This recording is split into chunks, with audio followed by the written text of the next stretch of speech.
Assalamualaikum warahmatullahi wabarakatuh. Waalaikumsalam. Alhamdulillahil munfarid bil ijad. Wassalatu wassalamu ala sayyidina Muhammadin afdhalil ibad wa ala alihi wa sahbihi ulil bahjati wa rasad. Allahumma salli wa sallim wa barik ala sayyidina Muhammadin wa ala alihi wa sahbihi ajma'in, amma ba'd.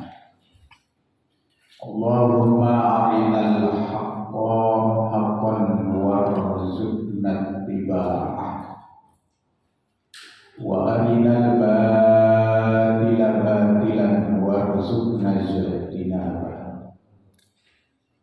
Pertama-tama dari yang paling utama, marilah sama-sama kita panjatkan puji dan syukur kita atas limpahan rahmat karunia dari Allah. Alhamdulillah, di pagi yang mulia ini Allah Subhanahu wa Ta'ala masih memberikan kepada kita kesehatan. Kita oleh Allah Subhanahu wa Ta'ala diberikan berbagai macam kenikmatan, dan tentunya nikmat yang kita rasakan saat ini, alhamdulillah, kita bangun dari tidur kita dalam keadaan sehat walafiat, sehingga alhamdulillah pada pagi hari ini kita bisa berkumpul kembali di tempat yang mulia ini. Kita berharap kepada Allah Subhanahu wa Ta'ala, mudah-mudahan langkah kaki kita pada pagi hari ini, seluruh amal baik yang kita lakukan di pagi hari ini, mudah-mudahan oleh Allah Subhanahu wa Ta'ala dicatat sebagai amal soleh. Amin ya rabbal alamin. Salawat beriring salam ta'zim kita aturkan teruntuk baginda alam Nabi besar Muhammad sallallahu alaihi wasallam. Al-mukarramun, para alim ulama, para asatidah, para guru, para sepuh, para tokoh-tokoh masyarakat, bapak-bapak, ibu-ibu, adik-adik jamaah sholat subuh Masjid Al-Istiqomah yang saya hormati.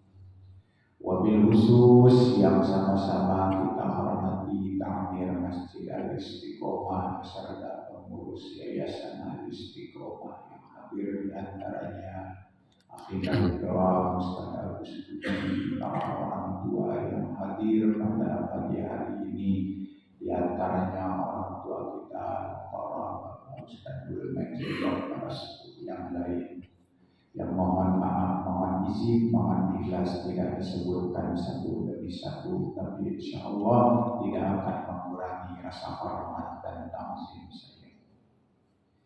Alhamdulillah, pada pagi hari ini kita bisa berkumpul kembali. Insya Allah pada pagi hari ini kita akan melanjutkan kembali mendengarkan nasihat-nasihat dari para ulama yang diambil daripada kutipan-kutipan Syekh Nawawi Al-Bantani di dalam kitab Nasaihul Ibad. Kemarin di antaranya dijelaskan, di antara yang termasuk ke dalam tanda-tanda daripada keimanan kita, atau dalam redaksi kitabnya disebut dengan anna sya'airul imani, yang termasuk ke dalam syiar-syiar di dalam keimanan kita itu arba'atun, ada 4 semuanya. Kemarin satu poin diantaranya dijelaskan panjang lebar yang termasuk ke dalam syiar atau tanda dari keimanan kita itu adalah takwa kita kepada Allah. Jadi kata para ulama bahwa yang disebut dengan takwa itu ialah al-iqtida'u bin Nabi sallallahu alaihi wasallam. Kita mengikuti di dalam semua ajaran yang diajarkan oleh Nabi kita, terlebih lagi adalah ajaran yang diajarkan oleh baginda Rasulullah sallallahu alaihi wasallam. Jadi di saat ada orang yang mengikuti di dalam semua perilaku kehidupannya, baik dalam segi ibadah ataupun di luar ibadah, maka itu dikategorikan sebagai orang-orang yang bertakwa. Karena apa? Karena di setiap perjalanan hidup kita, di setiap aktivitas yang kita lakukan, itu sudah ada contohnya daripada baginda Rasulullah sallallahu alaihi wasallam. Jangankan hal yang besar, wah hal yang besar kan banyak diantaranya, sholat, puasa, zakat, haji, termasuk diantaranya hukum-hukum di dalam hukum-hukum pernikahan atau hukum-hukum di dalam bab muamalah ataupun hukum-hukum di dalam bab zinayah. Itu semua sudah ada contohnya dari baginda Rasulullah sallallahu alaihi wasallam. Itu hal besar, bahkan sampai hal yang sekecil-kecilnya di dalam kehidupan kita, maka itu ada contohnya dari baginda Rasulullah sallallahu alaihi wasallam. Ibu, aktivitas sehari-hari yang kita lakukan itu semua ada contoh dari baginda Nabi. Contoh ini sedikit, mandi saja, ya, yang kita anggap bahwa itu adalah pekerjaan biasa, bahkan mubah hukumnya. Mau mandi sok mangga silakan, kagak mandi juga kagak apa-apa kalau kuat mah, asal mandi wajib yang penting. Tapi itu sudah dicontohkan oleh baginda Rasulullah sallallahu alaihi wasallam. Tata cara mandi pun, bahkan sebelum mandi pun kita diajarkan oleh baginda Nabi. Coba, yang diajarkan oleh baginda Nabi sebelum kita masuk ke kamar mandi apa? Dahulukan, kata ulama, kaki yang kiri sambil baca doa. Kan itu contoh dari baginda Nabi. Dahulukan kaki yang kiri, belakangkan kaki yang kanan sambil baca doa. Kemudian keluarnya nggak sembarangan. Keluar, dahulukan kaki yang kanan, belakangkan kaki yang kiri sambil baca doa. Itu artinya apa? Itu contoh daripada baginda Rasulullah sallallahu alaihi wasallam. Mandinya coba, kan ada aturan. Kemarin saya baca di dalam sebuah riwayat, mandi Nabi itu nggak sembarangan. Mandi Nabi itu kalau kita kan kadang-kadang nih, masya Allah, di badan lagi gerak banget, kita masuk ke kamar mandi, gejebur, kita mandi ya seenaknya saja. Padahal ada contohnya dari baginda Rasulullah sallallahu alaihi wasallam. Bahkan cara duduknya di saat kita mandi pun diajarkan oleh baginda Rasulullah. Cara kita duduk, jongkok di saat kita buang air kecil dan buang air besar, ada contohnya dari baginda Rasulullah sallallahu alaihi wasallam. Bahkan cara membuang atau membersihkan hajat kita pun setelah selesai melakukan buang air kecil, buang air besar pun ada contohnya dari baginda Rasulullah sallallahu alaihi wasallam. Mandi katanya ya baginda Nabi itu mandi gak sembarangan, gak langsung. Nah, kalau kayak kita kan mandi kan enak aja. Ini kalau Nabi katanya pertama yang didahulukan oleh baginda Nabi itu apa? Nabi ambil air, kemudian baginda Nabi siram. Mungkin dalam bahasa kita segayung air siram ke telapak kaki kanan kiri kita. Ya. Setelah itu ambil lagi air, siramkan ke buah betis kita. Ini kaki kita ya. Setelah kanan kiri, setelah itu ambil lagi air, kita siramkan ke paha kita. Setelah itu ambil lagi air, siramkan ke perut kita. Maka di saat air itu disiramkan ke perut kita, kan kadang-kadang kita ngerasain apa tuh? Ya, itu ya, sensasinya seperti itu. Ternyata, Masya Allah, di saat itulah proses yang disebut dengan penyeimbangan suhu tubuh di dalam diri kita itu setelah kita panas-panasan. Nah setelah itu jangan langsung nyiram kepala. Makanya kan kita sering ibu lagi pulang dari mana panas-panasan, kita masuk ke kamar mandi, kejebar kita mandi sampai siram kepala kita, siram badan kita, keluar kamar mandi kok kepala kita pusing banget, kelayangan. Kata ahli bagus kita kagak sentuh juga, itu kan ya. Bagus kita kagak pingsan di kamar mandi juga. Makanya kan sedih terjadi orang pingsan di kamar mandi gara-gara apa? Kesiram air kepalanya. Apa itu artinya? Bahwa itu di dalam tata cara mandi yang kita lakukan itu menyalahi, tidak sesuai dengan apa yang diajarkan oleh baginda Rasulullah SAW. Nah setelah nyiram perut katanya diamkan dulu beberapa detik. Kemudian setelah itu kalau kita mandi wajib baru kita siram seluruh tubuh kita, termasuk diantaranya kepala kita, sehat tubuh kita.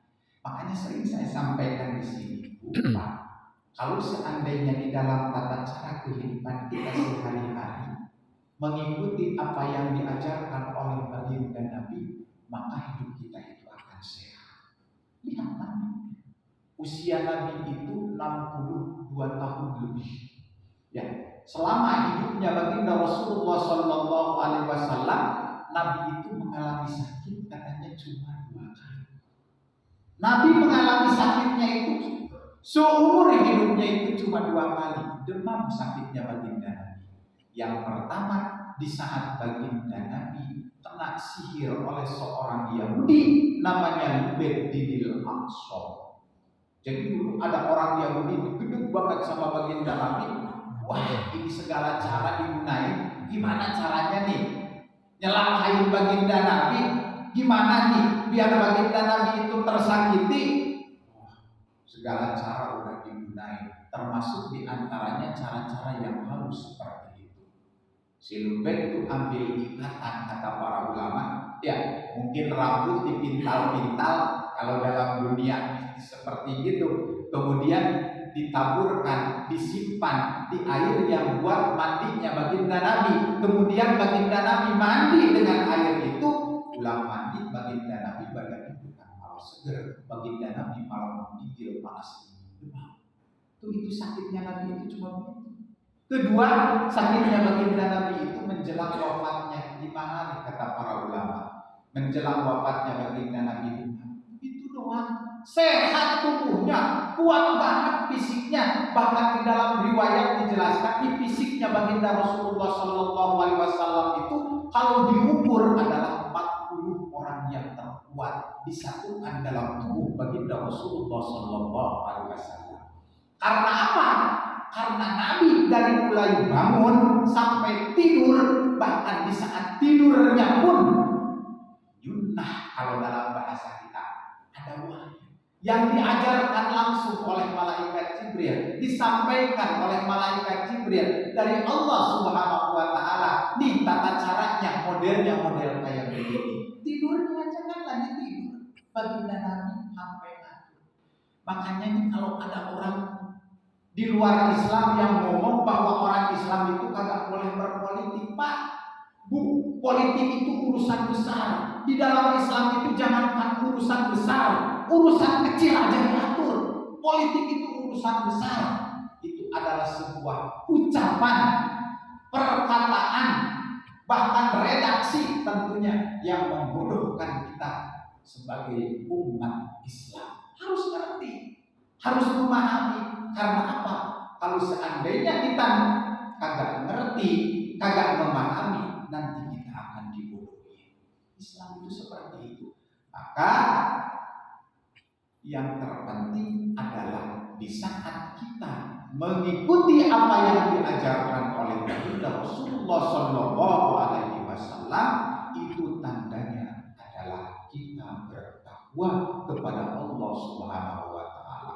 Maka orang yang bertakwa, sekali lagi, berarti dalam jiwa orang tersebut ada keimanan. Nah, itu yang pertama. Jadi syiar, tanda dan keimanan yang pertama itu adalah takwa. Yang kedua, ini kemarin baru sih. Yang kedua yang termasuk ke dalam tanda daripada keimanan kita itu al-haya'u, adalah memiliki sifat malu. Nah, di sini dijelaskan wahwa dan haya itu naunani, kata para ulama, terbagi dua bagian. Nafsani yang pertama adalah haya nafsani. Jadi malu nafsani, malu yang berbentuk di dalam kejiwaan kita. Mana? Kata para ulama, wa huwa alladzi khalaqallahu ta'ala bin nufusi kulliha kal haya'i min kashfil awrati wal jima'i bainan nas. Jadi haya nafsani ini adalah haya yang diciptakan oleh Allah Subhanahu wa taala di dalam diri setiap manusia. Contohnya seperti orang tersebut merasa malu kalau seandainya auratnya terbuka. Jadi kalau seandainya kita merasa malu kalau aurat kita terbuka, aib kita, aurat itu aib, sesuatu yang harus kita tutupi, kebuka nih, masya Allah, udah kita umpet-umpet di aib kita, cacat kita, kekurangan kita, akhirnya kebuka juga. Kita merasa malu. Nah, itu disebut dengan haya nafsani. Jadi di saat orang atau ibu lagi duduk pakai celana, agak tahu kalau celana kita bolong, misalkan celana kita bolong, ada orang yang bilang, nah, ibu itu dasarnya bolong, itu kan ya pahanya kelihatan, nah, misalkan auratnya kelihatan, sampai merah muka kita, sampai merasa malu kita. Disebut dengan haya nafsani. Itu semua orang umum punya rasa malu seperti itu. Nah, yang paling bahaya kalau seandainya orang haya nafsaninya aja udah kagak ada, auratnya kebuka aja udah kagak malu, aibnya kebuka itu udah kagak malu, keburukannya kebuka udah kagak malu. Ini bahaya orang model kayak gitu. Kan zaman sekarang model kayak gitu. Jadi banyak sekali orang yang kadang-kadang perbuatan maksiat yang mestinya harus kita tutup-tutupi, bahkan Allah Subhanahu wa taala sudah semaksimal mungkin memberikan kepada kita perlindungan biar aib kita kagak kebuka, ternyata kita malah membuka sendiri kekurangan kita, dosa sendiri malah kita umbar. Maka apa yang terjadi? Ini hati. Makanya hati-hati kalau seandainya di saat kita melakukan perbuatan dosa, perbuatan maksiat, ataupun aurat kita terbuka, kekurangan kita terbuka, kita sudah tidak malu oleh manusia. Jadi haya nafsani itu garis besarnya adalah kita merasa malu dengan keumuman manusia. Nah, itu haya nafsani. Yang kedua, wa imani adalah haya imani. Malu yang imani itu gimana? Wa ayyamna al-mu'minu min bikril ma'asi hauban minallahi ta'ala. Bahasa kitabnya gitu. Jadi orang yang merasa malu kalau seandainya melakukan perbuatan dosa. Nah, orang yang merasa malu melakukan perbuatan dosa, malunya sama siapa? Malunya sama Allah Subhanahu wa ta'ala. Jadi kalau hayat nafsani malunya sama manusia, kalau hayat imani malunya sama Allah Subhanahu wa ta'ala. Ada pendapat kan dari para ulama begini, kita itu harus malu dengan 3 paling tidak. Yang pertama, malu dengan orang lain. Yang kedua, malu dengan diri sendiri. Nah ini, sama orang lain harus malu, sama diri kita sendiri juga harus malu. Dan yang ketiga, yang paling tinggi, kita harus malu dengan Allah Subhanahu wa ta'ala. Di saat kita mau melakukan perbuatan dosa, oh ini kayaknya perbuatan dosa, oh ini kayaknya perbuatan maksiat, malu. Sekalipun kagak ada orang, kita tengok kanan, tengok kiri, gak ada orang yang lihat. Kita nengok kanan, gak ada orang. Kita nengok kiri, gak ada orang. Yang tahu perbuatan kita, yang gak tahu, itu kan ya. Yang tahu di saat kita mau melakukan perbuatan dosa tersebut, tapi kita malu. Ada Allah Subhanahu wa ta'ala yang tidak pernah tidur, yang tidak pernah ngantuk, yang selalu ngeliatin kita dimanapun kita berada. Akhirnya kita selamat, kagak jadi melakukan perbuatan dosa. Itu haya iman. Jadi tanda iman yang kedua itu adalah haya. Yang ketiga wasf, dan yang ketiga yang termasuk ke dalam syiar atau tanda dari keimanan kita itu adalah syukur. Mana syukur itu? Nih, kata Syekh Nawawi Al-Bantani di dalam kitab Maswahibul Ibadi, wa huwa as-sana'u 'alal muhsin bi dzikri ihsanihi fal abdu yashkurullaha ay yasna 'alaihi bi dzikri ihsanihi alladzi huwa ni'matul. Yang disebut dengan syukur itu ialah kita memuji kepada Allah Subhanahu wa ta'ala. Kita muji sama Allah Subhanahu wa ta'ala yang mana Allah itu telah memberikan kenikmatan kepada kita semua. Jadi di saat ada orang yang selalu memuji Allah Subhanahu wa ta'ala dengan ucapan apa di saat kita bersyukur? Bersyukur paling rendah, dikata Ibnu Taimiyah kan begini, tingkatan syukur itu ada syukur dengan hati, ada syukur dengan lisan, ada syukur dengan anggota tubuh. Syukur dengan hati, kita syukur dengan hati, kita dikasih kenikmatan, ya Allah alhamdulillah, ini hati kita ini, ya Allah alhamdulillah saya dikasih sehat sama Allah, ya Allah alhamdulillah rezeki saya dikasih lancar sama Allah, ya Allah alhamdulillah tahun ini saya bisa kurban, ya Allah alhamdulillah tahun ini saya bisa berangkat ibadah haji, ya Allah alhamdulillah tahun ini saya bisa berangkat umroh, ya Allah tahun ini alhamdulillah anak saya lulus sekolah dengan predikat terbaik di sekolah. Hati kita ngomong tuh model kayak begitu, maka itu adalah sebuah rasa syukur kita kepada Allah. Kemudian lisan kita ucapin alhamdulillah. Ada hadis baginda Rasulullah sallallahu alaihi wasallam kan kalimatnya begini, at-tahaddusu bi nikmatillah syukur. Kita menceritakan kenikmatan sama orang lain itu adalah bentuk rasa syukur kita kepada Allah. Bapak dikasih nikmat misalkan ketemu sama tetangga kita, ibu alhamdulillah saya dikasih nikmat sama Allah Subhanahu wa ta'ala, mudah-mudahan tahun ini saya udah niatin mau korban, bahkan saya udah ikut ke masjid, udah niatin lewat korban.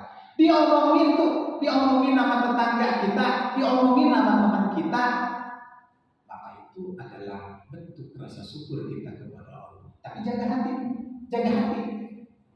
hati, karena di saat kita ngomong seperti itu, kalau hati bangga, hati bangga banget, atau misalkan punya niat lain, biar orang lain bahwa kita bisa berubah. Berarti itu termasuk ke dalam kategori apa? Sum'ah namanya, riya namanya. Harus jaga hati juga. di saat kita menceritakan kebaikan kepada orang lain, di saat kita menceritakan nikmat kepada orang lain sambil menjaga hati kita. Tapi hadisnya ada. Kita menceritakan kenikmatan kita, itu adalah sebuah bentuk rasa syukur kita kepada Allah Subhanahu wa taala. Wa tarkuha kufrun, dan meninggalkan tidak membicarakan kenikmatan tersebut adalah bentuk kita kekufuran.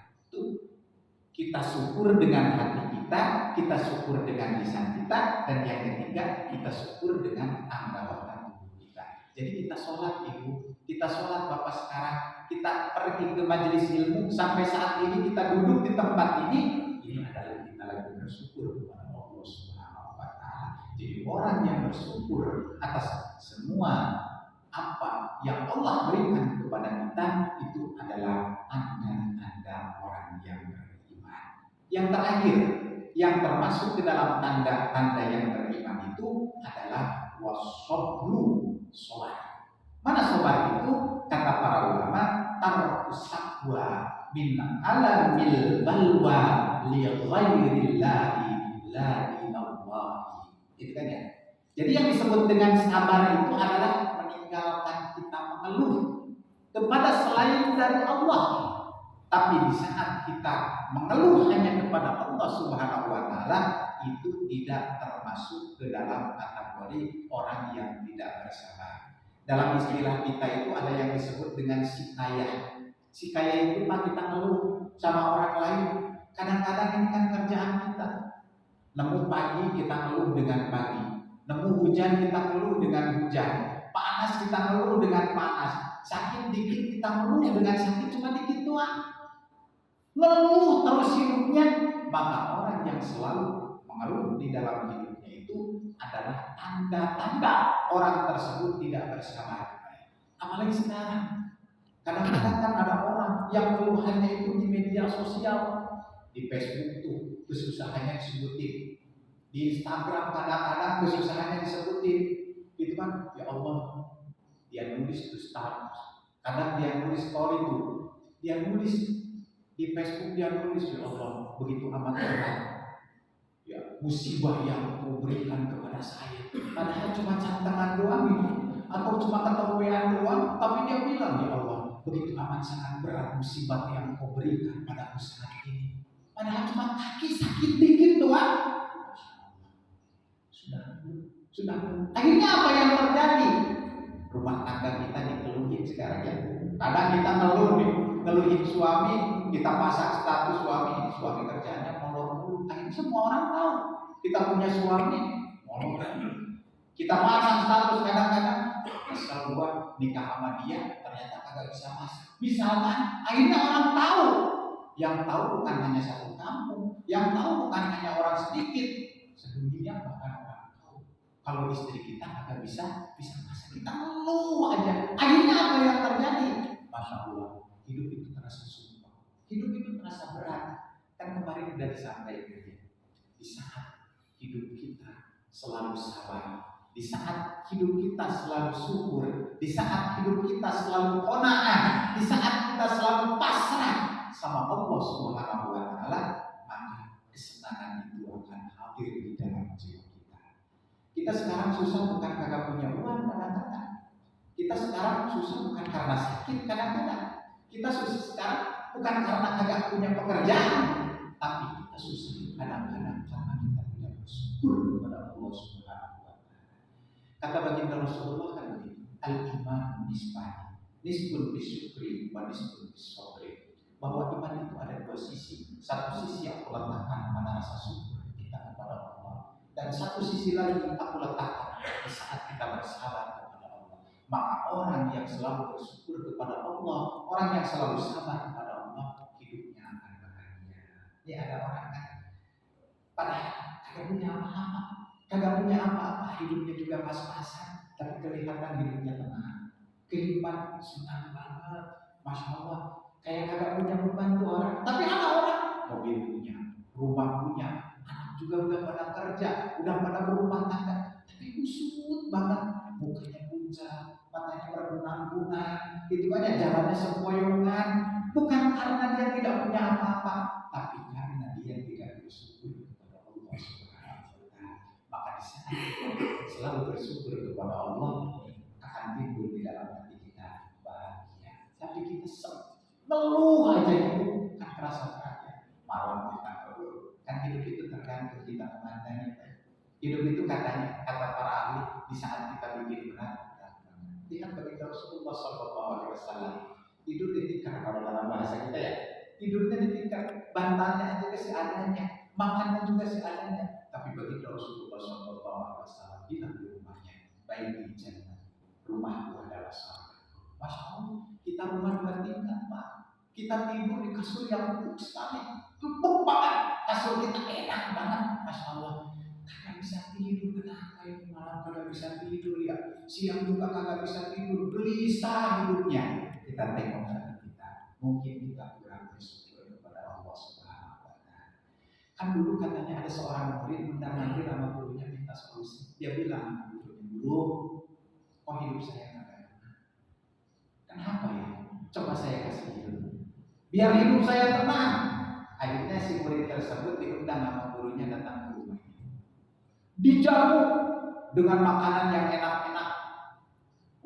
Segala makanan di rumah gurunya ada. Sate mungkin ada, pandi, tongseng ada tuh, disiapin, ada semua. Soto juga ada di situ. Semuanya ada makanan enak-enak. Bekakak mungkin ada, ayam guling, kambing guling ada. Suruh makan seenak-enak. Sama gurunya gitu. Kata gurunya bilang, "Wahai muridku, nanti malam kau ingat di rumah." Siap dulu, gitu kan. Akhirnya setelah sholat isya selesai dilakukan berjamaah dengan gurunya, muridnya suruh masuk ke kamar. Itu kamarnya udah saya siap. Begitu melihat tempat tidurnya, Masya Allah, mewah banget, luar biasa enaknya, bantalnya, kasurnya empuk sekali, permadani katanya tuh, spraynya juga. Tapi sayang, begitu lihat ke atas tempat tidurnya, banyak sekali tombak, pedang tombak di atas, gitu kan ya. Semua mengarah ke tempat tidur tersebut. Ada tombak, ada pedang, Masya Allah. Akhirnya boro-boro tidur, dia ngeliatin aja gitu kan ya. Lagi tidur bahkan ngeliatin ke atas. Semalaman di murid tersebut kagak bisa tidur. Pagi-pagi dipanggil sama gurunya. Bagaimana muridku? Makan yang kemarin enak, Masya Allah, enak. Bagaimana tidurnya? Kau nimbrung, boro-boro, saya kagak bisa tidur. Karena apa? Di atas saya ada pedang, di atas saya ada tombak. Bagaimana kalau seandainya tombak tersebut jatuh? Bagaimana kalau seandainya pedang tersebut jatuh? Karena kamu itu selalu memikirkan sesuatu yang belum terjadi. Jadi itulah hidup kamu gelisah. Kalau seandainya mikirnya begini, ya biarin. Kalau jatuh mah paling mati, gitu kan ya. Kalau jatuh mah paling mati. Masya Allah, hidup kita akan tenang. Jadi sumber segala keresahan, sumber segala kegelisahan di dalam hidup kita itu kadang-kadang kita memikirkan sesuatu yang jauh di sana, yang entah kapan terjadinya. Kita itu sudah terlalu, pikiran kita berimajinasinya terlalu jauh. Jadi kalau kita mikirnya saat itu, kadang-kadang kita mikir begini, Pak, ada orang, ya Allah, padahal dia cuma tidur, ya, ditikar, emperan toko, dibangun-bangunin kagak bangun, disiram baru bangun, pulas banget tidurnya, gelandangan, kagak punya apa-apa, senang, tenang hidupnya, karena hidupnya itu gak mikirin esok, gak mikirin lusa. Ini kadang kita mikirin gimana anak kita besok, gimana cucu kita nanti. Serahin aja sama Allah Subhanahu wa Ta'ala. Gimana nanti kita kalau menikah, istri kita ya? Gimana nanti kalau anak kita, kalau kita menikah, anak kita bisa sekolah enggak ya? Nanti anak kita gimana ya? Anak kita gimana? Akhirnya kita apa yang terjadi? Padahal uang kita punya, rumah kita punya, kontrakan kita punya, kendaraan kita, Masya Allah, di rumah ada 3, motor 1, motor 2, mobil 1, punya kontrakan kita. Hidup kita bisa kurang bersyukur kepada Allah Subhanahu wa Ta'ala. Maka di saat kita syukur, di saat kita sabar, hidup kita akan selalu bahagia, senyum terus. Jangan ini mau merenung aja ketemu sama orang namun cemberut banget, gitu kan ya. Nabi itu kan basapa, Nabi itu basam itu apa? Karena pengaruh dari sini, pengaruh dari dalam jiwanya. Jadi Nabi itu ada hadis kan, tabassumuka fi wajhi akhi. Basamnya kita, basam itu apa? Bahagia, senang, senyum sedikit di saat kita bertemu dengan orang lain, itu nilainya adalah nilai sedekah. Jadi tesnya Nabi itu bukannya Nabi itu selalu basah dalam keadaan apapun yang dihadapi oleh baginda Nabi. Itu kan Nabi itu selalu bersih. Makanya giliran ada orang bertemu sama Nabi kan, ya Allah, Nabi senyum sama saya. Bukannya kita umatnya ketemu sama ini cemburu, maka lagi susah orangnya. Kalau lagi senang kelihatan, makanya kadang-kadang kita ya. Kalau lagi senang, masya Allah ekspresi banget kita. Apa girang banget tuh orang lagi senang, lupa diri, lupa dana. Tapi kalau lagi susah, jerit-jeritan bahkan, jerit-jeritan ke orang. Nah, jadi tidak mampu mengendalikan diri kita. Jadi orang umatnya baginda Rasulullah Sallallahu Alaihi Wasallam, orang yang beriman itu akan selalu bisa mengendalikan dirinya. Di saat dia senang, dia akan selalu bersyukur. Di saat dia susah, dia akan selalu bersabar kepada Allah Subhanahu Wa Taala. Sabar itu bukan gitu, ya. Karena udah sabar aja dah, diinjak juga orang lain diam aja sabar. Sabar itu bukan gitu. Sabar itu bergerak. Sabar itu bergerak. Kita cari solusi semaksimal mungkin. Kalau nggak mampu, ya kita serahkan sama Allah Subhanahu Wa Taala. Karena apa? Karena segala sesuatu yang terjadi di dalam kehidupan kita itu udah ada tulisannya di situ. Apalagi yang kita rerokan, apalagi yang kita rasakan, semuanya udah ada di sana. Rezekinya udah ada di sana, umur kita udah ada di sana. Itu kan semuanya. Jadi kita itu bingung gelisah mikirin itu, mikirin gimana sakit akhirnya, asam lambungnya naik, akhirnya kepalanya kalau dengar itu kan yang hidup udah agak bersemangat banget. Padahal apa yang kita risaukan semuanya ada semua rezeki kita. Jadi jangan takut. Berarti kalau kita mati rezeki kita juga udah hilang. Gitu kan? Makin tua aja kita rezeki udah makin dikurangi. Jawabannya orang makin tua rezekinya sama Allah makin dikurangi. Bapak dulu mungkin bisa makan jengkol kan enak banget. Yang 56 tahun bisa makan jengkol, yang 70 tahun sekarang bisa nggak makan jengkol? Blender loh, itu kan jengkol blender dulu kalau ingin makan jengkol. Tapi sekarang kita makan aja yang nikmat ya. Masya Allah. Saya ingat kakek saya dulu pernah ngomong ini. Kalau usia kita di atas 45 tahun, dia udah mulai kerasa, gigi udah ada yang oteng. Ya Allah, saya sekarang masuk 46 tahun ini benar, udah ada gigi yang oteng. Kenikmatan udah mulai dicabut sama Allah Subhanahu Wa Taala. Pendengaran ibu ya, pendengaran. Kadang-kadang apalagi mata. Ini saya mata udah kurang jelas. Itu kan ya mata. Masya Allah. Makanya kalau lagi baca, penyiaran mohon maaf ini diganjal sama ini kagak kelihatan. Mau pakai kacamata gimana? Insya Allah ya. Itu kan. Tapi sama istri alhamdulillah masih jelas ya. Itu kan ya. Sama istri masih jelas. Itu kan mata udah mulai kurang. Sama istri masih jelas. Kenikmatan kita itu makin tua makin dihilangkan oleh Allah. Itu kan kadang-kadang Bapak dipanggilin dari tadi, Bapak itu kan ya adalah apa? Pendengaran suami udah dikurangi sama Allah Subhanahu Wa Taala. Kita ngerasain sekarang makannya apa ya? Gak kayak dulu. Lagi usia 30 tahun makan apa aja kan? Pak Wandi sekarang coba kita makan ini kan salah, makan itu salah, makan ini salah. Kenikmatannya udah dikurangi sama Allah. Apa? Serahin aja. Tapi selagi kita masih ada umur, maka kita itu masih akan dikasih rezeki sama Allah. Istri kita dikasih umur berarti bahwa rezeki dari Allah Subhanahu Wa Taala. Anak kita tujuh nih anak, bahwa rezeki semuanya dari Allah Subhanahu Wa Taala. Kenapa kita harus galau? Kenapa kita harus resah? Serahin semuanya sama Allah Subhanahu Wa Taala. Yang paling enak itu kalau udah masalah enak, Insya Allah. Tapi hidup jadi penyakit ya. Kan sumber segala penyakit itu apa? Sumber segala penyakit itu. Saya pernah sakit, gitu kan? Sumber segala penyakit itu apa? Pikiran kita. Ya, sumber segala. Kata para ulama, bahkan kata para ahli 95%. Itu kan ya, penyakit itu timbul dari mana? Dari sini. Dari pikiran, dari sini. Itu kan ya, dari sini. 3%. Itu kan ya, dari makanan. 1% dari virus. Masya Allah, gitu kan?